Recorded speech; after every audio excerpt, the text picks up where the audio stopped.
सुबह 10 बजे मेघा फिर जाम में फंस गई थी। ऑफिस से आते समय उसके कई घंटे ऐसे ही बर्बाद हो जाते हैं। प्राइवेट नौकरी में ऐसे ही इतनी थकान हो जाती है, उस पर इतनी दूर स्कूटी से आना जाना। मेघा लोअर व टॉप लेकर बाथरूम में घुस गई। कुछ देर बाद कपड़े बदलकर बाहर आई। उसके कानों में अभी भी सड़क की गाड़ियों के हॉर्न गूंज रहे थे।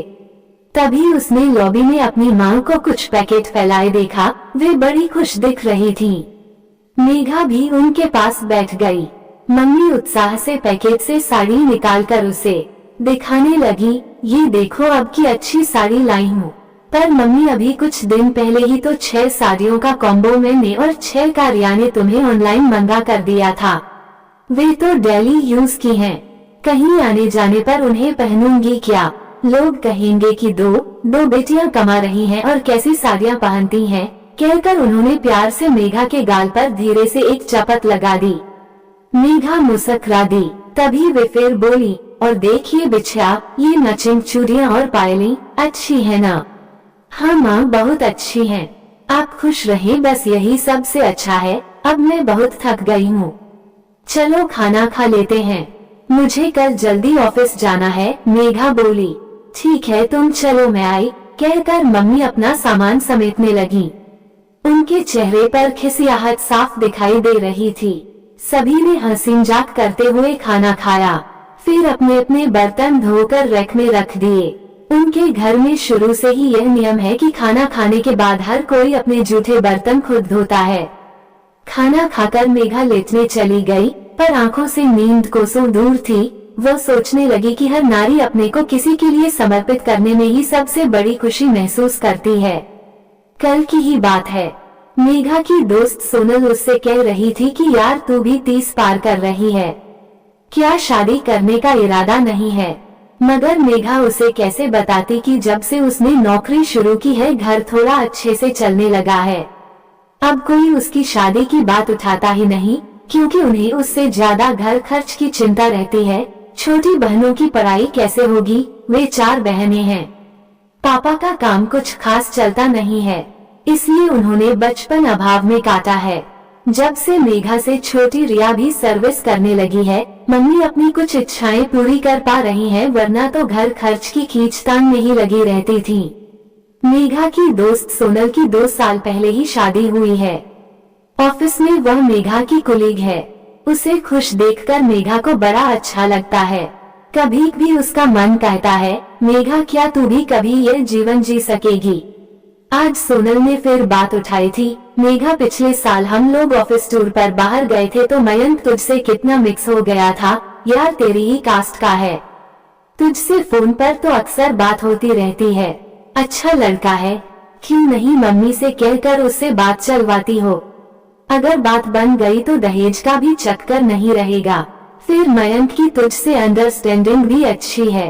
अच्छा, ऐसा कर, तू पहले मयंक से पूछ। अगर वह तैयार हो जाता है तो अपने घर वालों को उसके घर भेज देना। मेघा को सोनल की बात में दम लगा। 1-2 दिन पहले ही उसकी मयंक से बात हुई थी, तो वह बता रहा था कि घर वाले उसकी शादी के मूड में हैं। हर दूसरे दिन कोई न कोई रिश्ता लेकर आ रहा है। मेघा सोचने लगी, कल मयंक से बात करती हूँ। ये तो मुझे भी महसूस होता है कि शादी करना जीवन में जरूरी होता है, पर कोई अच्छा लड़का मिले, मुझे जीवन में खुशियाँ देने के साथ साथ मेरे घर वालों को भी सपोर्ट करे, तो इससे अच्छी और क्या बात होगी। सोचते सोचते उसे नींद आ गई। सुबह नींद खुली तो 7 बज रहे थे। उसे 8 बजे ऑफिस पहुंचना था। वह जल्दी से फ्रेश होने के लिए बाथरूम की ओर भागी। जब तक वह तैयार हुई तब तक मम्मी ने मेज पर नाश्ता लगा दिया। टिफिन भी वहीं रख दिया। मेघा ने दौड़ते भागते 2 ब्रेड पीस खाकर चाय पी और फिर स्कूटी निकाल ऑफिस के लिए निकल गई। काम के चक्कर में उसे कुछ याद ही नहीं रहा। लंच के समय सोनल ने फिर वही बात छेड़ी तो उसे कल रात की बात याद आई। लंच खत्म करके उसने मयंक को फोन लगाया। सोनल सामने ही बैठी थी। वो इशारे से कह रही थी कि शादी के लिए पूछ। मेघा ने हिम्मत करके पूछा तो मयंक हंस दिया। अरे यार, तुझे पाकर कौन खुश नहीं होगा भला? तुमने मुझे अपने लायक समझा तो संडे को अपने मम्मी पापा को मेरे घर भेजो, बाकी सब मैं देख लूंगा। ठीक है कहकर मेघा ने फोन काट दिया और फिर सोनल को सब बताया तो वह भी बहुत खुश हुई। पर सोनल, मैं अपनी शादी के बारे में अपने मम्मी पापा से कैसे बात कर पाऊंगी? मेघा को परेशान देखकर सोनल बोली, तू घर पहुंच उनसे मेरी बात करा देना। मेघा शाम 4 बजे ही ऑफिस से चल दी। घर पहुंच चाय पीकर बैठी ही थी कि सोनल का फोन आ गया। उसे दिन की सारी बातें याद आ गई। उसने फोन मम्मी की ओर बढ़ा दिया। सोनल ने मम्मी को सब बता उन्हें संडे को मयंक के घर जाने के लिए कहा। मम्मी के चेहरे पर मेघा को कुछ खास खुशी की झलक नहीं दिख रही थी। वे केवल हॉन हाँ करती जा रही थी। फोन कटने पर वे मेघा की तरफ घूम कर बोली, हम लोगों के पास तो दहेज के लिए पैसे नहीं हैं। फिर हम रिश्ता लेकर कैसे जाएं? तुम्हें पहले मुझसे बात करनी चाहिए थी। ये सुनकर मेघा हड़बड़ा गई। बोली, मैंने कुछ नहीं कहा। सोनल ने ही मयंक से बात की थी। आप और पापा उसके घर हो आओ, देखो घर में और लोग कैसे हैं। मयंक तो बहुत सुलझा हुआ है। तभी पापा भी आ गए। जब उन्हें सारी बात पता लगी तो उनके चेहरे पर खुशी के भाव आ गए। ठीक है, हम लोग संडे को ही मयंक के घर जाएंगे, क्या उन्होंने खुशी से मेघा की पीठ थपथपाई। फिर सब बहनों ने मिलकर आगे की प्लानिंग की। ये तय हुआ कि सोनल के हस्बैंड, मम्मी पापा और छोटी बहन मयंक के घर चले जाएंगे। छोटी बहन के मयंक के घर जाने से वहाँ क्या बात हुई, कैसा व्यवहार रहा, सब पता लग जाएगा। मम्मी से तो पूछते नहीं बनेगा, पापा से भी पूछने में संकोच होगा। मेघा की छोटी तीनों बहनें मन से उसकी शादी के लिए सोचती रहती थीं, पर आज की महंगाई और दहेज के बारे में सोचकर चुप हो जाती थीं। मयंक के बारे में सुनकर सबको जोश आ गया था। मैं अब अपना पैसा बिल्कुल खर्च नहीं करूंगी, ये रिया की आवाज थी। मुझे भी कुछ ट्यूशन बढ़ानी पड़ेगी तो बढ़ा लूंगी, ये तीसरे नंबर की ज्योति बोली। मैं भी अब कोई फरमाइश नहीं करूंगी, छोटी कैसे पीछे रहती। ठीक है, सब लोगों को जो करना है करना, पर पहले मयंक के घर तो हो आओ, कहकर मेघा टीवी खोलकर बैठ गई। संडे परसों था, पापा समय बर्बाद नहीं करना चाहते थे। उन्होंने जाने की पूरी तैयारी कर ली।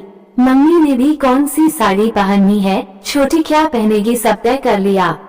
दूसरे दिन शनिवार था। मेघा ने सोनल को बता दिया कि उसके हस्बैंड को साथ जाना पड़ेगा। वो तैयार हो गई। बोली, कोई इश्यू नहीं, एक अंकल का स्कूटर रहेगा, एक इनकी मोटरसाइकिल हो जाएगी, आराम से सब लोग मयंक के घर पहुंच जाएंगे।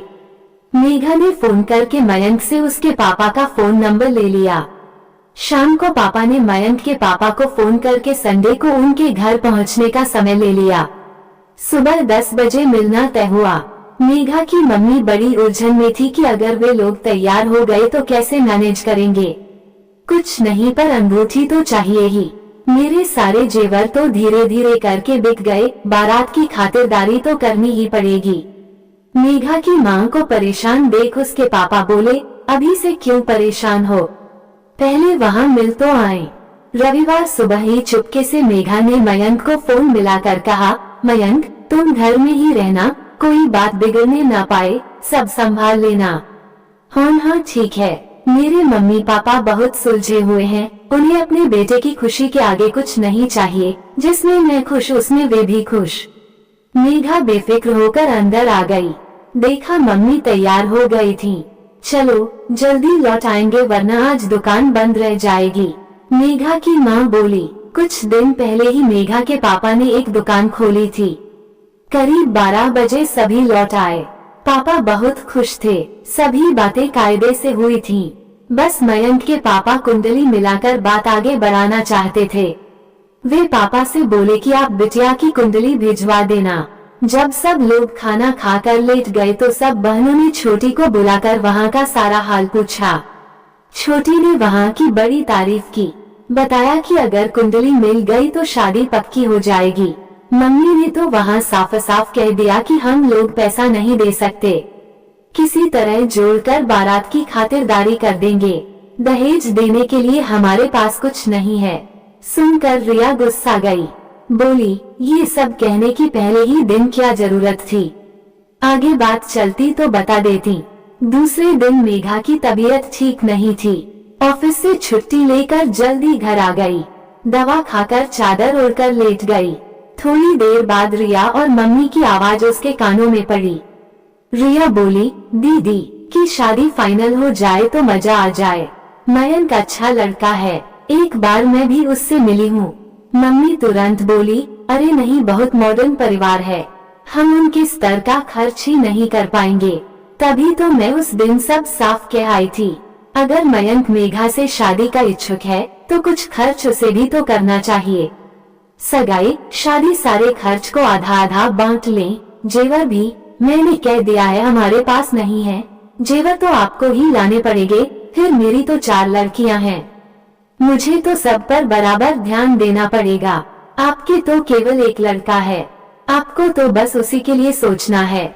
सुनते ही रिया गुस्सा हो गई। मम्मी, आपको इस तरह नहीं बोलना चाहिए था। इस तरह तो शादी तय ही नहीं हो पाएगी। तो न हो, कौन मेरी बेटी सड़क पर खड़ी भीग रही है? वो अपने घर में अपने माँ बाप के साथ है। एक मयंक ही थोड़े हैं, 1000 लड़के मिलेंगे। आखिर वह सर्विस कर रही है, 1000 लड़के उसके आगे पीछे घूमेंगे। मम्मी, यह कहना आसान है पर ऐसा संभव नहीं होता है, रिया झल्लाकर बोली और फिर वहाँ से चली गई। मम्मी भी भुना भुनाती हुई किचन में चली गई। मेघा सारी बातें सुनकर सकपका गई कि आखिर मम्मी क्या चाहती हैं। क्या लड़की की शादी की बात करने जाने पर पहली बार ही इस तरह की बातें की जाती हैं? इससे तो इमेज खराब ही होगी। फिर मयंक भी कैसे बात संभाल पाएगा? कल ही सोनल बता रही थी कि उसने शादी के पहले 4 साल सर्विस की थी और उसकी मम्मी ने उसकी ही सैलरी से 2 अंगूठियां, एक चेन और एक जोड़ी पायल बनवा ली थी। हर महीने कोई न कोई सामान उसके पीछे पड़कर ऑनलाइन ऑर्डर करा देती थी। साड़ियाँ, पैंट शर्ट, ऊनी सूट सब धीरे धीरे इकट्ठे कर लिए थे। बर्तन, मिक्सी, बेडशीट्स कुछ भी शादी के समय नहीं खरीदना पड़ा था। सोनल के घर की हालत तो उनके घर से भी बदतर थी। आज सोनल अपनी छोटी सी गृहस्थी में बहुत खुश है। एक प्यारा सा बेटा भी है। जीजाजी भी बहुत सुलझे हुए हैं। वे सोनल की मम्मी पापा का भी बहुत ख्याल रखते हैं। इसी बीच 8-10 दिन बीत गए। न यहाँ से किसी ने फोन किया, न मयंक के यहाँ से फोन आया। सोनल ने मेघा से पूछा तो वह बोली, बार बार मेरा कहना अच्छा नहीं लगता। तब सोनल ने ही मम्मी को फोन मिलाकर पूछा तो वे बोली, उन लोगों ने मेघा की कुंडली मांगी है, वो तो हमने बनवाई नहीं, हमें कुंडली में विश्वास नहीं है। तब सोनल बोली, आंटी आप किसी से कुंडली चक्र बनवा कर भेज दीजिए। आपको तो वही करना पड़ेगा जो वे चाहते हैं, आखिर वे लड़के वाले हैं। तो क्या हमारी लड़की कमजोर है? वो भी कमाती है, हम उनके हिसाब से क्यों चलें? वे रिश्ता बराबरी का समझे तभी ठीक है। सुनकर सोनल ने फोन काट दिया। दूसरे दिन मयंक का फोन आया, अरे यार अपनी कुंडली तो भिजवाओ। उस दिन तो मैंने सब संभाल लिया था पर बिना कुंडली के बाद कैसे आगे बढ़ाऊं? मेघा ने पापा से कहा तो उन्होंने अगले दिन देकर आने की बात कही। मेघा के मन में यह बात चुभ रही थी कि मम्मी के मन में क्या यह इच्छा नहीं होती कि उनकी बेटियों की भी शादी हो। कल ही पड़ोस की आंटी आई थी तो मम्मी उनसे कह रही थी, मैं तो कहती हूँ चारों बेटियां अपने पैरों पर खड़ी हो जाएं, कमाएं और आराम से साथ रहें। क्या दुनिया में सभी की शादी होती है? अपनी कमाई से ऐश करें। सुनकर मेघा के पैरों के नीचे से जमीन खिसक गई कि केवल उसको ही नहीं, ये तो चारों बेटियों की शादी न करने के पक्ष में है। क्या कोई इतना स्वार्थी भी हो सकता है? उधर पापा जन्म कुंडली बनवाकर मयंक के घर दे आए।